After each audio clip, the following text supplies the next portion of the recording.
Hello everyone. तो आज हम देखने जा रहे हैं एक्सेल और आज हम लोग सीखेंगे एक्सेल इस वीडियो में। और आपको मैं बेसिक से सीखेंगे। अगर आपको कोई नॉलेज नहीं है एक्सेल के ऊपर कि कैसे किया जाए, कैसे हम लोग ये कर सकते हैं, तो आज हम लोग ओवरऑल यहाँ पे हम सीखेंगे एक्सेल। ठीक है, आज बेसिक से हम लोग सीखते हैं और यहाँ पे सब डिपेंड करता है फॉर्मूला के ऊपर। फॉर्मूला, फॉर्मेटिंग, एडवांस फॉर्मेटिंग, उसके बाद से फिल्टरिंग, ये सब चीज़ों का बहुत यूज़ है एक्सेल में। तो हम लोग देखेंगे इस चीज़ों को कि कैसे किया जाए एक्सेल में। तो चलिए हम स्टार्ट करते हैं। यहाँ पे ज़्यादा ये वीडियो को हम बड़ा नहीं करेंगे क्योंकि बेसिक वीडियो है और जब हम इसके ऊपर प्रैक्टिकल करेंगे तब हम लोग डिस्कस करेंगे इसके ऊपर। तो चलिए हम लोग देखते हैं। यहाँ पे ये एक जो है इसे सेल्स बोलते हैं हम। ये हो गया एक सेल, ये जो बॉक्सेस आप देख रहे हैं। और इसे देखिए, यहाँ पे आप देख रहे हैं इसका सेल एड्रेस दिया हुआ है, मतलब इसका सेल नेम यहाँ पे दिया रहता है और ये होता है उसका फॉर्मूला बार। तो यहाँ पे सेल, अगर कोई भी सेल पे जाएंगे, जैसे कि इस सेल का नेम दिया हुआ है, जैसे कि ये हो गया आपका H8। तो H क्यों है? तो ये रॉ में H है और 8 यहाँ पे है, इसीलिए H8 दिया हुआ है। जैसे कि यहाँ पे हम लोग आ गए तो यहाँ पे आ गया आपका O8 आ जाएगा, या यहाँ पे आ गए तो हम लोग L12 आ गया। तो L कॉलम है, रॉ है, और 12 कॉलम है। ये आपका एक साथ बन के ये आता है। तो ठीक है, तो अभी हम देखते हैं एक बॉक्स पे हम लोग जब क्लिक करते हैं सेल पे, तो हम लोग सिम्बल्स को पहले कंसीडर कर लेते हैं क्या क्या होता है। देखिए, ये जो देख रहे हैं आप, ये प्लस का जो साइन है दिख रहे हैं, व्हाइट कलर का जो डार्क प्लस का साइन है, ये इससे हम लोग बोलते हैं सिलेक्शन टूल। ये सिलेक्शन टूल है, सिलेक्ट करने के लिए काम आता है। जैसे कि ये हम लोगों ने सिलेक्ट किया, ऐसे हम लोगों ने सिलेक्ट किया, ये सिलेक्शन टूल इसके काम आता है। और सिलेक्ट करने के बाद से आप यहाँ पे आके कलर भी दे सकते हैं। समझ लीजिए, पहले हम लोगों ने जैसे कि वर्ड में सीखा है वैसे करके हम लोग कलर कर सकते हैं। यहाँ पे आके ये कर दिया आपने कलर, देख रहे हैं आप। तो ये हो गया सिलेक्शन टूल का काम। अब देख ही सकते हैं यहाँ पे ये कलर कर दिया मैंने, ये कुछ भी कलर हो जाएगा, यहाँ पे कलर कर सकते हैं आप। ठीक है, तो ये सिलेक्शन टूल है। और यहीं पे आके अगर हम लोग ये कॉर्नर पे जाएं तो ये हो गया मूव टूल। मूव टूल किस लिए काम आता है? देखिए, अगर हम लोग यहाँ पे इस चीज़ को हम लोग मूव करके ले जा रहे हैं तो ये कॉर्नर पे ही आएगा, ये यहाँ से लेके इस कॉर्नर पे आएगा, सिर्फ बॉर्डर्स पे आएगा, ये कॉर्नर पे नहीं आएगा। यहाँ पे आके आप मूव कर सकते हैं इस टूल को, देखिए। और ये हो गया आपका कॉपी टूल। कॉपी टूल क्या होता है? जो आप अगर आप ऐसे कॉपी करेंगे तो ये कॉपी हो गया, देख रहे हैं आप, ये कॉपी हो गया, ये देखिए, ये होता है कॉपी टूल। और यहीं पे सिलेक्शन टूल, अगर आप यहाँ पे सिलेक्ट करके ऐसे कलर कर सकते हैं यहाँ पे, देखिए। और यहाँ पे आके वर्ड कलर मैंने कर दिया, देख रहे हैं आप, ये हो गया सिलेक्शन टूल का कमाल। और यहाँ पे मैंने ऐसा कर दिया, देखिए, ये हो गया सिलेक्शन टूल। और ये एक सेल में है, ठीक है। तो ये हम लोगों ने देखा अभी टूल्स के बारे में कि कौन सा क्या टूल है। एक बार फिर से देखते हैं हम लोग। ये हो गया सिलेक्शन टूल, ये हो गया मूव टूल, और ये होता है कॉपी टूल। ये 3 टूल बहुत इंपॉर्टेंट है। और देखिए, एक्सेल का अगर अच्छे से आप सीखते हैं तो ये बहुत इंपॉर्टेंट है, क्योंकि इंटरव्यूज़ में इसका क्वेश्चंस बहुत पूछा जाता है इसके ऊपर।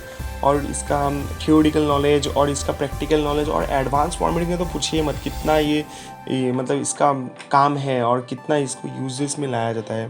तो ठीक है, चलिए, हम लोगों ने पहले भी सीखा है, ऐसे हम लोगों ने लिखा।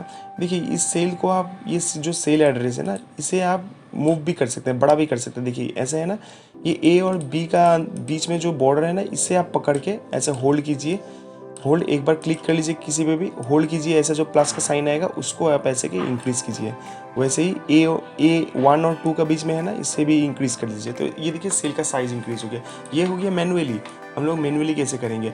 अगर आपको ऑटोमेटिकली चाहिए एकदम फॉर्मेटिंग, तो सिंपल सा एक एरिया सेलेक्ट कीजिए। सिलेक्शन टूल तो आपको पता ही है, एरिया सेलेक्ट किया हम लोगों ने। और यहाँ पे आप देख सकते हैं फॉर्मेट में आ जाएंगे हम लोग, ये वाला है फॉर्मेट, ठीक है। फॉर्मेट में आ जाएंगे हम लोग। फॉर्मेट में आने के बाद से रॉ हाइट्स में आके यहाँ पे मैंने 25 कर दिया, या मान लीजिए मैंने 30 कर दिया। ये देखिए, सबका हाइट सेम हो गया। देखिए, पहले दूसरा था, अब सेम हो गया सबका हाइट। जहाँ तक मैंने सेलेक्ट किया था वही होगा, बाकी नहीं होगा, देखिए, है ना। और इसको आप इंक्रीज़ कर सकते हैं। बोल्ड, इटैलिक तो हमने आखिरी क्लास में सीखा ही है, अंडरलाइन। उसके बाद से यहाँ पे कलर कर सकते हैं हम लोग। यहाँ पे इसका कोई डिज़ाइन चेंज कर दिया हम लोगों ने, इंक्रीज़ कर दिया साइज़ को, ये मिडिल अलाइन कर दिया। देखिए, देख ही सकते हैं आप, हो गया ये आपका। हम लोगों ने बेसिक जो था देख लिया। और इसको आप सेंटर कर सकते हैं, देखिए सेंटर कर दिया। सबको आप एक साथ पकड़ के भी सेंटर कर सकते हैं इसे। तो ये हो गया। और इम्पॉर्टेंट एक चीज़ देखते हैं, देखिए, मर्ज इन सेंटर, उसका काम क्या है मैं बताता हूँ आपको। देखिए, जैसे कि ए यहाँ पे मैं कुछ लिखूँ और ये साइड में जाके लिखूँ तो कंपनी का नाम पूरा नहीं लिख पाऊँगा, है ना। क्योंकि यहाँ पे आपको डाटा फिल करना है और यहाँ पे आपको हेडिंग चाहिए या एड्रेस वगैरह चाहिए, तो आप कैसे लिखोगे एक्सेल में? तो उसके लिए मोस्ट इम्पॉर्टेंट एक फॉर्मूला है और या शॉर्टकट है, उसे बोलते हैं हम लोग मर्ज एंड सेंटर। तो मर्ज एंड सेंटर करने के लिए सिंपली वो एरिया को सिलेक्ट कीजिए, जैसे कि मैंने जी तक किया, और मर्ज एंड सेंटर कर दीजिए। देखिए ये मर्ज हो गया। अब यहाँ पे आप लिख सकते हैं कंपनी नेम, ये लिख दिया। देखिए मर्ज हो गया ये। यहाँ पे आ गए आप, यहाँ पे फिर मर्ज कीजिए, तो यहाँ पे आपने लिख दिया है एड्रेस, एड्रेस लिख दिया आपने। एड्रेस कुछ भी हो दे सकते हैं आप अभी फ़िलहाल के लिए। तो इसको अभी हम इसे सेंटर करके थोड़ा सा बड़ा कर देते हैं, इंक्रीज कर देते हैं। ये हो गया। देखिए आपको समझ आया क्या किया हम लोगों ने? यहाँ पे कुछ प्रोडक्ट का नेम दे दीजिए, जैसे कि ये हो गया, और इसका प्रोडक्ट का यूनिट दे दीजिए। अभी फ़िलहाल मैं ऐसे प्रैक्टिस के लिए दिखा रहा हूँ आपको। यूनिट इतना है और प्राइस कितना है प्रोडक्ट का, 12,800, ठीक है। और यहाँ पे आपको टोटल चाहिए कि कितना प्रोडक्ट का पूरा प्राइस का कितना टोटल था। तो यहाँ पे हम लोग फॉर्मूला लगाते हैं, और फॉर्मूला लगाने के लिए मोस्ट इंपॉर्टेंट इक्वल हम लोग को यूज़ करना ही करना है। तो इक्वल हम लोगों ने लगा के यहाँ पे सिंपली इस पर क्लिक किया हम लोगों ने, और इंटू जो स्टार साइन होता है ना कंप्यूटर पे, वो हम लोग क्लिक करेंगे। तो इंटू पे हम लोगों ने क्लिक किया और उसके बाद से इस पर फिर से क्लिक किया। देखिए यहाँ पे फॉर्मूला बार पे भी शो हो रहा है, और ये दो हम लोग का फॉर्मूला में जनरेट हो चुका है। अब देखिए ये आ गया। अगर इस पर ये देखिए टोटल आपका निकल गया। आपको कैलकुलेटर्स की ज़रूरत ही नहीं है, और एक्सेल इसीलिए हम लोग बोलते हैं एडवांस फॉर्मेटिंग है ये, ठीक है। ये तो कुछ भी नहीं है ये फॉर्मूला, और भी एक्स्ट्रा बहुत सारे फार्मूला हैं, हम लोग वो सीखेंगे। अब इस पर आ गए हम लोग, इक्वल दिया हम लोगों ने। डिस्काउंट अगर लगाना है तो ये क्लिक कीजिए इस पर, और उसके बाद से इंटू करके अगर 5% का डिस्काउंट है तो 5 डिवाइडेड बाय 100 कर दीजिए, ठीक है। डिवाइड स्लैश अभी यूज़ कर सकते हैं। ये देखिए आ गया यहाँ पे डिस्काउंट वगैरह, ठीक है। टोटल अभी कितना चाहिए, और डिस्काउंट छोड़ के आपको चाहिए तो इक्वल कर लीजिए, और ये अमाउंट माइनस ये अमाउंट कर दीजिए। देखिए फॉर्मूला ऐसे जनरेट करिए। ये बेसिक मैंने सिखाया आपको, क्योंकि बेसिक अभी उतना ज़रूरत नहीं है अभी सब सीखने, क्योंकि बेसिक आप सीख जाएंगे तो मैं आपको उसके ऊपर अच्छे से वीडियो बना के दूंगा। इसे आप मिडिल अलाइन कीजिए। देखिए मिडिल हो गया ये, आप देख सकते हैं। यहाँ पे सिलेक्शन टूल से मैंने किया। मूव टूल से अगर जाएंगे तो इसे मूव कर पाएंगे आप, और कॉपी टूल का जो अभी ज़रूरत नहीं है, बाद में हम लोग सीखेंगे कॉपी टूल का काम। तो ये हो गया आपका बेसिक्स। और यहाँ पे कंडीशन फॉर्मेटिंग। कंडीशन फॉर्मेटिंग में बहुत सारी चीज़ें लगती हैं, जैसे कि यहाँ पे देख सकते हैं आप, बहुत सारा रूल्स है। और यहाँ पे कैसे यूज़ किया जाता है, मैं जब फॉर्मेट बनाऊँगा तब आपको अच्छे से दिखाऊँगा। जैसे कि और भी एक है कंट्रोल+ आप 1 मार के आप फॉर्मेटिंग में आ जा सकते हैं। तो यहाँ पे अगर कंट्रोल+1 से भी आप फॉर्मेटिंग में जाएंगे तो यहाँ पे देख पाएंगे कि ये एक्चुअली मैनेज कैसे होता है। ये देखिए फॉर्मेट सेल। तो फॉर्मेट सेल में आप देख रहे हैं यहाँ पे जनरल है, कस्टम है, ये सब चीज़ों को हम लोग मैनिपुलेट करते हैं, ठीक है। तो ये सब होता कैसे है हम लोग वो देखेंगे बाद में कि कैसे क्या किया जाता है। मैंने सिर्फ नाम आपको इंट्रोड्यूस कराया है कि कैसे होता है, ये क्या होता है।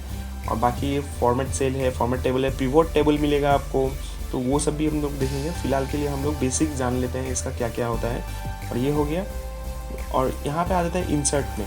इंसर्ट में पहले जैसा ही है, देखिए तो हम लोग पिक्चर्स ऐड कर सकते हैं। जैसे कि हम लोगों ने पिक्चर्स ऐड किया था पहले, तो वहाँ से आके हम लोग पिक्चर्स ऐड कर सकते हैं इसमें। उसके बाद से हम लोग क्लिप आर्ट का सामान ले सकते हैं। कुछ भी क्लिप आर्ट का अगर यूजेस है हम लोगों का, तो वो टेबल्स आप जनरेट कर सकते हैं। टेबल्स देखिए आप कुछ भी टेबल बना सकते हैं। पिवोट टेबल आप देख ही रहे हैं साइड में। उसके बाद से आपको पिक्चर्स, कोई भी पिक्चर्स चाहिए आपको, यहाँ पे आ गए आप। फिर इसमें आके आपको कोई सा भी पिक्चर्स चाहिए, आप ऐसे पिक्चर जनरेट कर सकते हैं। देखिए ये पिक्चर्स आ गया हम लोग का स्क्रीन पे, देख सकते हैं आप, देख रहे हैं ये आ गया। तो आप ये काम कर सकते हैं। उसके बाद से चार्ट जनरेट कर सकते हैं। इसका कलर वगैरह बहुत कुछ है, बॉर्डर वगैरह बहुत सारा कुछ हम दे सकते हैं। सब सीखेंगे हम लोग बाद में अच्छे से। जब एक चार्ट बनाएंगे हम लोग, जब एक फॉर्मेट बनाएंगे, जब कैलकुलेशन करेंगे, तो उसके ऊपर हम लोग फ़ोटो लगा के चार्ट्स पे, उसके बाद से हम लोग एक एक चार्ट, एक पाई चार्ट हो गया या बार चार्ट हो गया, कुछ भी हो गया, वो सब हम लोग चार्ट सीखेंगे वहाँ पे। तो ये हो गया स्मार्ट आर्ट।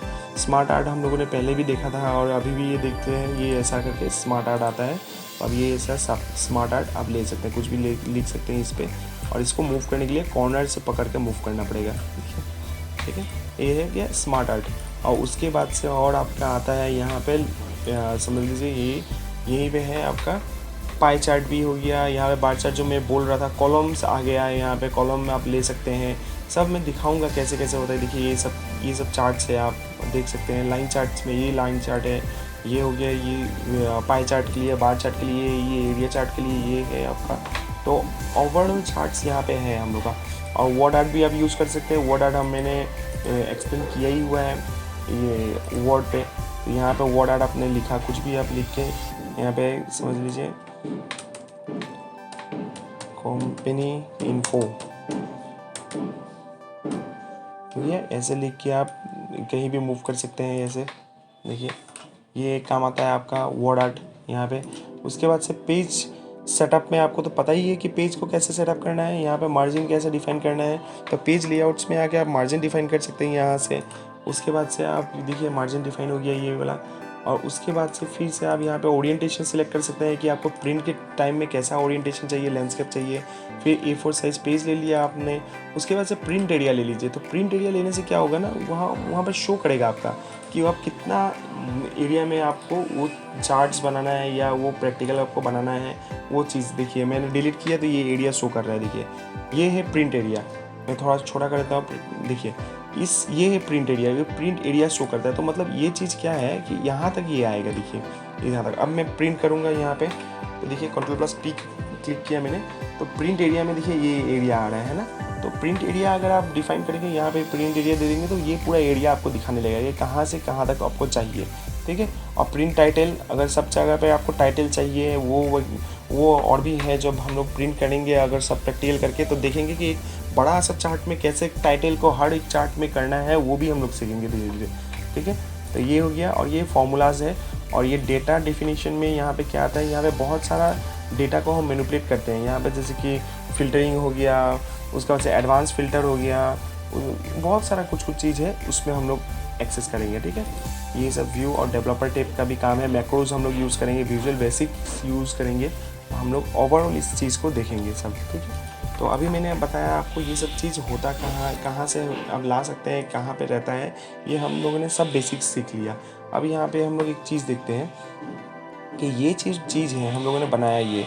तो ये आपको ऐसे करके आप यहाँ पे जैसे कि नेम आइटम मैंने लिख दिया, यहाँ पे आइटम लिखा मैंने, यहाँ पे क्वांटिटी लिखा मैंने, यहाँ पे रेट पर यूनिट लिख दिया मैंने, और यहाँ पे टोटल प्राइस लिख दिया मैंने। और ये हो गया डिस्काउंट। और यहाँ पे आ गया आपका आफ्टर डिस्काउंट। और ये हो गया GST। मान लीजिए मैंने आपको सिखाने के लिए लिया है, ठीक है। इसको मैंने सेलेक्ट किया और होम में जाके इसको मैंने क्या किया, मिडिल लाइन किया, थोड़ा सा इंक्रीज कर दिया, बोल्ड कर दिया, और इसको मैंने कलर ऐसा कर दिया। देखिए हो गया। और एक इम्पॉर्टेंट चीज़ यहाँ पे दिखाऊंगा मैं अभी आपको। ये एड्रेस कुछ ठीक नहीं लग रहा है, जो कुछ भी लिख के हमने रखा है, नौगांव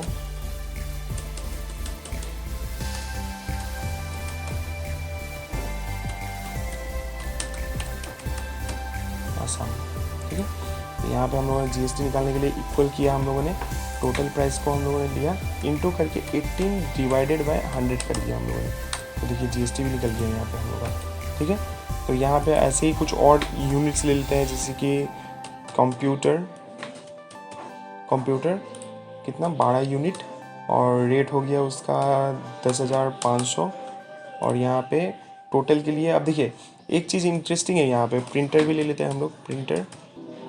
और यहाँ पे आ गया 9 यूनिट्स, और यहाँ पे आ गया आपका 9,250। तो ये एक इंटरेस्टिंग है। अगर आपको फॉर्मूला लगा के, ये देखिए सिलेक्शन टूल से हम लोगों ने इसको सेंटर कर लेंगे, हम लोग सब सेंटर हो गया। अगर ये चीज़ को आपने फॉर्मूला लगा के रखा है, यहाँ पे फॉर्मूला है, देखिए ये फॉर्मूला है ना, अमाउंट नहीं दिखा रहा, सब पे अमाउंट दिखाएगा, पर इस पर अमाउंट नहीं दिखाएगा क्योंकि फॉर्मूला दिखाएगा आपको, देख रहे हैं आप।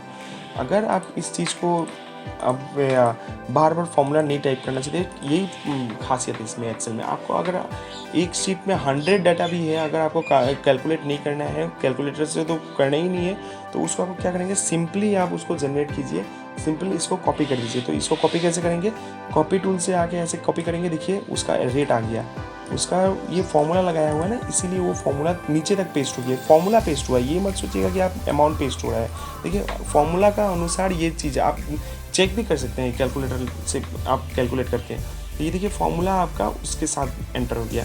पहले यहाँ पे 32 ये था आपका 3,20,000 था, और यहाँ पे आपका 1,26,000 था, यहाँ पे 83,250 है। तो सब उसके अनुसार यहाँ पे फिट बैठ रहा है, देख रहे हैं आप। और लास्ट चीज़ एक देखते हैं इंपॉर्टेंट चीज़, वो है बॉर्डर्स, कैसे बॉर्डर्स को क्रिएट करना है। यहाँ पे तो बॉर्डर आ नहीं रहा है, तो बॉर्डर्स क्रिएट करने के लिए यहाँ पे हम लोग जाएंगे। यहाँ पे एक ऐसे सिलेक्ट करके आप बॉर्डर दे सकते हैं। बॉर्डर हम लोग टाइप्स ऑफ बॉर्डर देख लेते हैं, ऑल बॉर्डर्स कर दीजिए, तो देखिए सब में बॉर्डर आ गया है ना, ऑल बॉर्डर्स कर दिया मैंने। और आपको वैसे ही सिलेक्ट करके अगर बॉर्डर्स नहीं चाहिए तो ऐसे सिलेक्ट करके नो बॉर्डर्स कर दीजिए, तो बॉर्डर्स नहीं आएगा, देखिए ना, ये कर दिया हम लोगों ने। तो और एक चीज़ कर सकते हैं, वो क्या है कि यहाँ पे आकर ड्रॉ बॉर्डर्स भी कर सकते हैं। ड्रॉ बॉर्डर करने से देखिए क्या प्रॉब्लम है कि ड्रॉ बॉर्डर्स जो ये वो सिर्फ कॉर्नर पे ही आएगा, ये देखिए ऐसे करके ही लाइन आएगा आपको ड्रॉ बॉर्डर्स में, ये एक प्रॉब्लम है ड्रॉ बॉर्डर्स का। बट उसको क्या करेंगे हम लोग, सिंपली जाएंगे फिर ड्रॉ बॉर्डर ग्रिड में चले जाएंगे हम लोग। तो ड्रॉ बॉर्डर ग्रिड में आते ही देखिए ऐसे करके आएगा, ये एक बढ़िया खासियत है इसका। उसके बाद से आप बॉर्डर का कलर चेंज कर सकते हैं, लाइन का स्टाइल आप थोड़ा सा थिकनेस दे सकते हैं, या ऐसे आपने दे दिया। उसके बाद से यहाँ पे लाइन का कलर आपने दे दिया, रेड हो गया। अब यहाँ पे बॉर्डर क्रिएट कीजिए, देखिए ये इंटरेस्टिंग है, आप बेशक समझे होंगे यहाँ पे। तो ठीक है, आज के लिए इतना ही, थैंक यू वेरी मच। आपको एक्सेल समझ आया होगा, और इसके ऊपर जो एडवांस एक्सेल होगा इसके ऊपर मैं डेफिनेटली लेके आऊँगा। आप फिलहाल इसके ऊपर ये सब बेसिक चीज़ों को आप प्रैक्टिस कीजिए। अगर आप भूल चुके हैं या एक्सेल आपको पता नहीं है, तो ये बेसिक्स चीज़ों का आप पहले चयन कीजिए, उसके बाद से मैं इसके ऊपर एक डिटेल वीडियो लेके आऊँगा। तो थैंक यू वेरी मच।